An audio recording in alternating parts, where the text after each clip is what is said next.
अनाया मेरी चाचा की बेगम है, लेकिन उस दिन घर पर कोई नहीं था। तो अनाया ने मुझे चाचा का शादी वाला शेरवानी दिया और मुझे नहाने भेज दिया और कहा, 1 घंटे बाद मेरे कमरे में आना।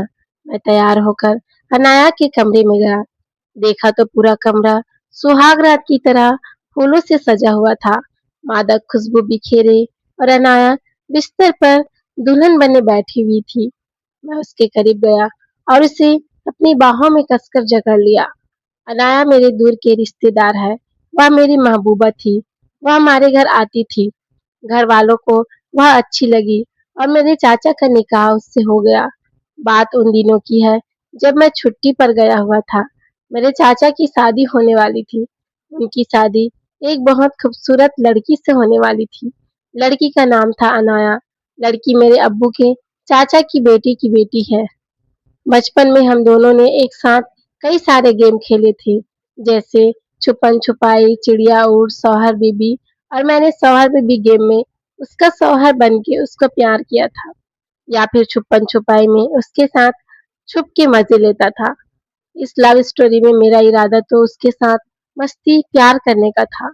मैंने कई बार उसके नजदीक आने की कोशिश की, अपने प्यार का इजहार किया, उसे छुआ, मगर चूंकि वो संस्कारी लड़की थी, उसने मुझे कभी भी इससे आगे बढ़ने ही नहीं दिया।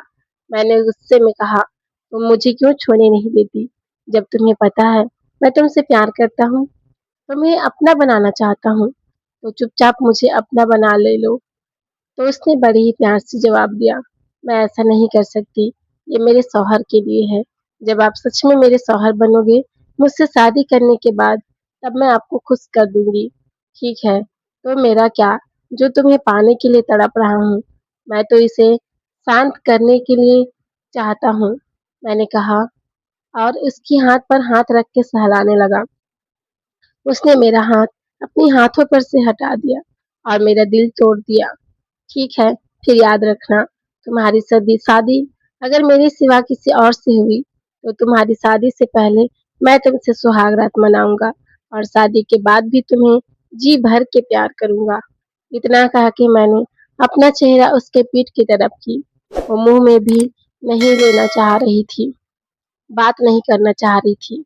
इस तरह से जब भी अनाया हमारे गांव पर आती, तो वो मेरे घर पर आती। हालांकि मैं उसे पा नहीं पाता, मगर उसको मैंने कई बार प्यार किया। अनाया को बराबर घर आते देख हमारे घर वालों को थोड़ा शक हुआ, क्योंकि मेरे छोटे चाचा मुझसे थोड़े ही बड़े थे। सबको लगा अनाया उनके लिए आती थी और उन्होंने अनाया की शादी मेरे छोटे चाचा से फिक्स कर दी। यह सुन के मुझे बहुत गुस्सा आया और मैं इस बार अपना गुस्सा अनाया पर उसे पाकर उतारना चाहता था, मगर उसके बाद से अनाया कभी आई ही नहीं। फिर शादी वाला दिन आया, हम बाराती बन के अनाया के घर गए और मैं मौका देख के उसके कमरे में घुस गया। उस समय काफी लड़कियां थी अनाया के बगल में। मैंने अनाया को इशारा किया, उसने सभी लड़कियों को जाने को कह दिया। तो तुम किसी और की होने जा रही हो? मैंने पूछा। अब जब कई दिन बीत गए थे, तो मेरा गुस्सा भी शांत हो गया था। अनाया मेरे पास आई, उसने मुझे गले लगाया और जोर से रोने लगी। मैंने अम्मी अब्बू को काफी समझाया कि मैं सिर्फ आपसे शादी करना चाहती हूँ, मगर वो नहीं माने। आई एम सॉरी, प्लीज मुझे माफ कर दो। वो इतना कहा के रोने लगी। अब तो तुम्हारी शादी होने ही वाली है, अब क्या? चलो ठीक है, मैं चलता हूँ, नहीं तो लोगों को शक होने लगेगा। इतना कहा कि मैं जाने ही वाला था कि उसने मुझे पकड़ लिया। थोड़ा शर्माई, मगर हिम्मत करके मुझसे बोली, आज की रात कोई नहीं आएगा।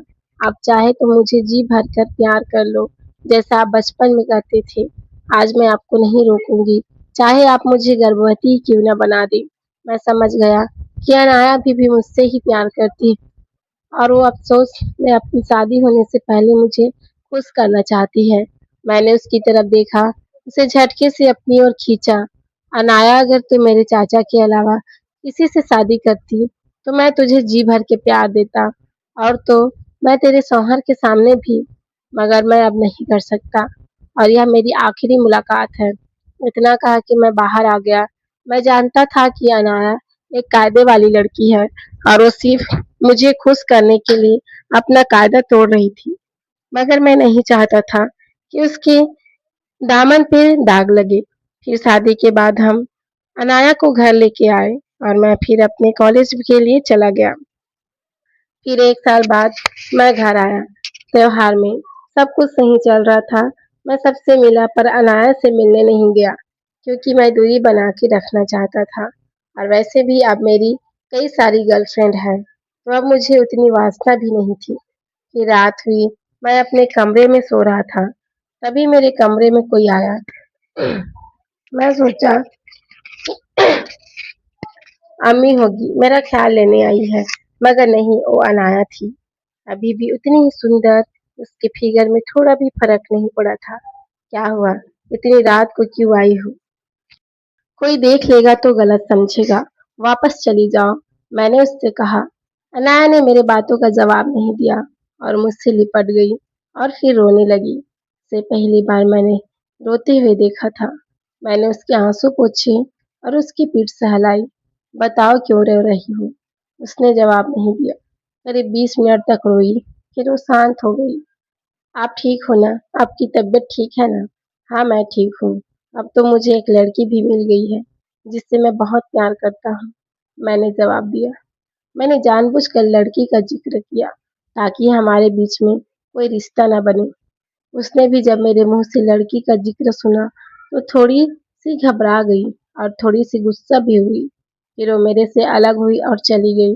मैंने भी राहत की सांस ली। मैं अगर चाहता तो उसे अभी के अभी पा सकता था, क्योंकि मैं महसूस कर सकता था मेरे पूरे बदन को सहला रही है।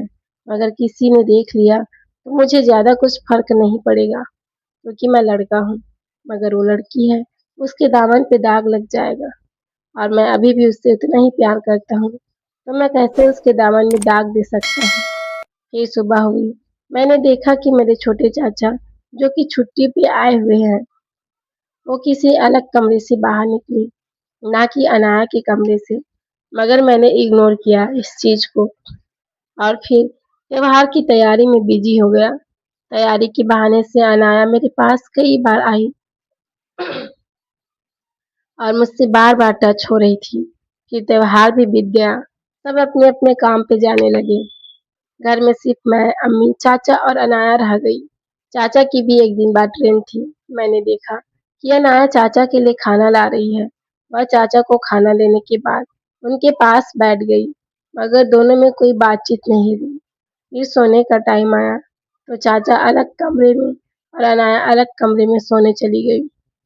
मैं ये देख के चौंक गया, मगर मैंने अभी कुछ नहीं पूछा और मैं भी सोने चला गया। फिर अगले दिन चाचा चले गए। अनाया आके मेरे पास बैठी, मगर उसने कुछ बोला नहीं। मगर मैं देख पा रहा था कि हमेशा खुश रहने वाली अनाया अब बिल्कुल शांत थी। क्या हुआ है तुम दोनों के बीच? तुम दोनों साथ में क्यों नहीं सोते? मैंने पूछा। अनाया शांत थी। वो जवाब नहीं देना चाहती थी, मगर मुझे घूरता हुआ देख वो मुझसे प्यार नहीं करती। उन्होंने मुझे साफ मना कर दिया है। ये तो नॉर्मल बात है कि प्यार नहीं करते। वैसे भी शौहर बीवी में प्यार होने में थोड़ा टाइम तो लगता ही है, मैंने कहा और उसके आंसू आते देख उसे पूछा। आज रात आप मेरे कमरे में आएंगे? मैं पूरी डिटेल से बताऊंगी, अनाया ने कहा। वैसे तो मैं नहीं जाना चाहता था, मगर उससे प्यार करता था तो मान गया। मैं उसे उदास नहीं देख सकता था। रात को मैं उसके कमरे में चला गया। उसका कमरा बिल्कुल सुहाग रात वाले दिन की तरह सजा हुआ था। बैठिए, उसने कहा और मैं उसके मुलायम गद्दे पे पहली बार बैठा। उसके पिता ने बहुत अच्छा सामान दिया था। तो बताओ क्या बात है? मैंने पूछा। थोड़ा देर शांत रही, फिर उसने अपना मुंह खोला। जिस दिन मैं शादी करके आई और कमरे में इनका इंतजार कर रही थी, थोड़ी देर बाद वो आए और मैं अब रेडी थी सुहाग रात के कार्यक्रम के लिए, कि तभी उन्होंने मेरी तरफ देखा और बोले कि भले ही तुम मुझसे प्यार करती हो, मगर मुझे तो बिल्कुल पसंद नहीं।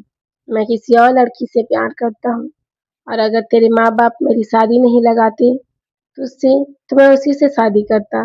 तूने मेरी जिंदगी तबाह कर दी, तो मैं तुझे तलाक तो नहीं दूंगा, मगर तुमसे मेरा कोई रिश्ता नहीं रहेगा। और इतना कह के वो चले गए और फिर उसके बाद वो मेरे कमरे में कभी नहीं आए। मैंने उन्हें बार-बार समझाने की कोशिश की, ठीक है रिश्ता न रखें, मगर कम से कम हमारे कमरे में तो सोएं, मगर वो नहीं माने। पूरे 1 साल से उन्होंने मुझसे सही से बात ही नहीं की। मुझे तो समझ नहीं आ रहा मैं क्या करूँ? इतना कह के वो रोने लगी। मैंने उसे अपनी गोद में लिया और उसके आँसू पोंछने लगा, उसकी पीठ सहलाने लगा। करीब आधे घंटे बाद वो शांत हुई। फिर वो मुझे देख के बोली, और आपने भी पूरे 1 साल तक मेरी कोई खबर नहीं ली। आप मुझसे इतना नाराज़ हो गए थे।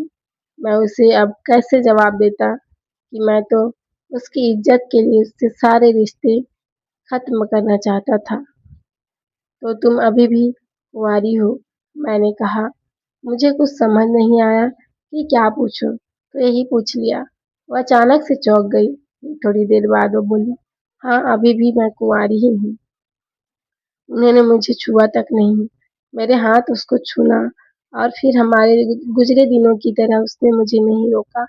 मैं उसकी जुल्फ़ों से खेलने लगा। नहीं आज रात मत कीजिए, अभी मम्मियाँ यहीं पे हैं। कल वो आपकी नानी के यहाँ चली जाएगी, कल कीजिएगा, अनाया ने कहा, मगर उसने मुझे प्यार करने से नहीं रोका। ठीक है, मैं थोड़ी देर और रुका, फिर अपने रूम में आ गया, क्योंकि अगर मैं ज़्यादा देर रुकता, तो उसको अपना बना देता। सुबह अम्मी आई, अनाया, अरहान का ध्यान रखना और टाइम पे इसे खाना दे देना, और नहीं तो ये नहीं खाएगा। अम्मी ने और भी बहुत कुछ अनाया को समझाया। हाँ मम्मियाँ, मैं इसका पूरा ध्यान रखूँगी, अनाया ने बोला। चूँकि अनाया हमारे घर पे बचपन से आती थी और मेरे अब्बू और अम्मी उसके मामा और मामानी लगते थे, वह शादी के बाद भी उसी तरीके से हमें बुलाती। अम्मी नानी के यहाँ चली गई और घर में सिर्फ अनाया और मैं रह गए। शाम हो गई थी, तो अनाया, रात को ही इस कार्यक्रम को स्टार्ट करें या अभी? मैंने अनाया को अपनी गोद में बिठा के पूछा। रुकिए 1 मिनट। अनाया मेरी गोद में से उठ के अपने कमरे में चली गई। फिर वो चाचा का दूल्हे वाला ड्रेस लेके आई। आप नहाने जाइए और फिर ये पहन के आइए। अनाया ने चाचा का दूल्हे वाला ड्रेस देते हुए कहा, क्या बात है मेरी जान, मुझे दूल्हे के ड्रेस में देखना चाहती हो? मैंने हंसते हुए पूछा। उसने शर्मा कर मुझे देखा। प्लीज़ आप नहा कर आइए। उसने मुझे बाथरूम की तरफ ढकेला और नहाने के 1 घंटे बाद आप मेरे रूम में आइएगा। इतना कहा के वो भी दूसरे बाथरूम में चली गई। मैं बहुत खुश था। भले ही मैंने बहुत सी लड़कियों को प्यार किया था और कई तो शादीशुदा थी, तो खास करके मुझे शादीशुदा महिला ज़्यादा पसंद है। मगर अनाया के लिए मेरे दिल में अलग ही जगह थी। वो मेरी बचपन का प्यार थी और उसे मैं बचपन से ही अपने बच्चे की माँ बनाना चाहता था। मैंने तो उससे शादी करने का भी सोचा था, मगर किस्मत को कुछ और ही मंज़ूर था। लेकिन आज मेरी किस्मत बदलने वाली थी। आज मेरी अनाया मुझे अपना सबसे ख़ास चीज़ देने वाली थी। नहाने के 1 घंटे बाद मैं अनाया के कमरे में घुसा, तो मैंने देखा कि कमरा बिल्कुल सजा हुआ था, जहाँ मैं पिछली रात ही था, और बिल्कुल ये नॉर्मल था। मगर आज यह सजा हुआ था। चारों तरफ से फूलों की मालाएँ लगी हुई थी और बिस्तर पे भी गुलाब की पंखुड़ियाँ बिखरी पड़ी थी, और बिस्तर के बीचों-बीच अनाया दुल्हन का ड्रेस पहन के बैठी हुई थी। वह दुल्हन के ड्रेस में बहुत ही आकर्षक और सुंदर लग रही थी। मैं उसके करीब जाकर उसके बगल में बैठ गया। मैंने उसका घूंघट उठाया। उसके चेहरे पे शर्म की लाली थी। धीरे-धीरे मैं उसके और करीब आने लगा। उसे अपनी बाहों में ज़ोर से जकड़ लिया। दोनों ने पूरी रात अपने बदन की गर्मी को शांत किया और पूरी तरह एक-दूजे के हो गए, और हम दोनों ने इस तरह से अपनी सुहाग रात मनाई। दोस्तों, आपको स्टोरी कैसी लगी? यदि स्टोरी पसंद आए तो प्लीज़ चैनल को लाइक, शेयर एंड सब्सक्राइब करें। Thank you for watching.